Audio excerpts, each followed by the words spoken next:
Opisyal nang inilunsad ngayong araw ng pamalambayan ng Infanta ang programang Teacher Ko, Nanay at Tatay Ko sa pamamagitan ng Executive Order No. 24 Series of 2025 na nilagdaan ni Mayor Lord Arnel L.A. Ruanto. Ang inisyatiba ay naglalayong palakasin ang pakikilahok ng magulang sa maagang pag-aaral at holistic na pag-unlad ng bata sa buong munisipalidad.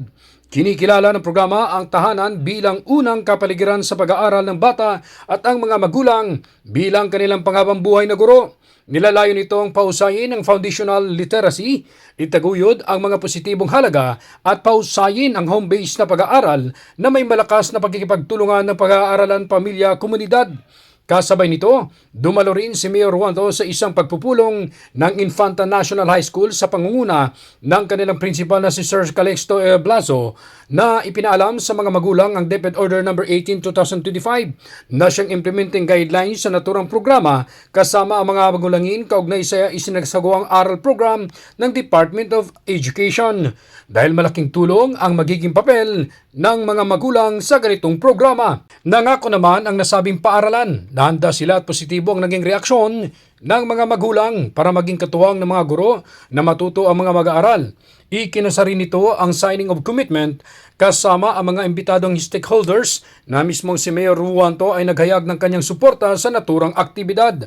Sa mensahe ng alkalde sa harap ng mga magulang ay hinihikayat din ito ang bawat isa na gumugol ng hindi bababa ng 15 minutes sa silid-aralan ng kanilang anak upang magbasa ng mga kwento o maglingkod bilang isang guro.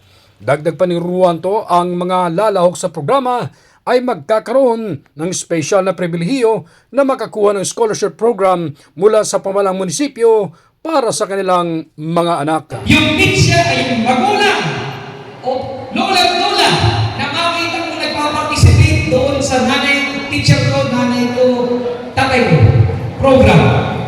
Nagbabasa sa unahan ng kanilang klase. Yun ang magka-qualify sa scholarship na ibibigay ko. Ronda Balita mula sa lalawigan ng Quezon. Ako si J.R. Narit, naghahatid ng mahahalagang impormasyon at balitang totoo.